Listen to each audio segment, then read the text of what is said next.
શ્યામ કુમારના નમસ્કાર। આજના વિડીયોમાં આપનું સ્વાગત છે। તો ચાલો દરરોજની જેમ આજે પણ મેળવીએ ઉપયોગી જાણકારી, પણ ચેનલને સબસ્ક્રાઇબ કરવાનું ભૂલતા નહીં। હીરો એક અવિચારી પાગલ છે, નાયિકા અંદરથી કચડાયેલી એક નાજુક આત્મા છે।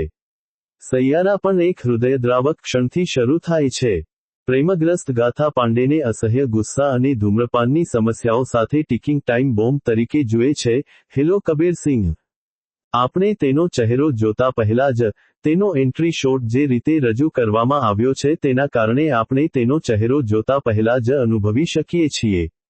પડદા આ શેતાની દુનિયાનો દેવદૂત છે, અને આપણે તેનો ચહેરો જોતા પહેલા જ તેનો એન્ટ્રી શોટ જે રીતે રજૂ કરવામાં આવ્યો છે તેના કારણે આપણે તે અનુભવી શકીએ છીએ। સુરી પાસે સંગીત અને ખિન્નતાની શુદ્ધ સમજ છે। ભૂતિયા સાઉન્ડટ્રેક હંમેશા અભિનયમાં રહેલી ભોળીતાને ભરપાઈ કરે છે। તેની ફિલ્મોમાં લોકો હંમેશા ચાવી શકે તેના કરતાં વધુ કરડે છે। દિગ્દર્શક હંમેશા તેના કલાકારોને ઊંડા પાણીમાં ફેંકી દે છે અને હિટ એન્ડ મિસ પરિણામો આપે છે। સૈયારા માટે પણ આવું જ હોઈ શકે છે।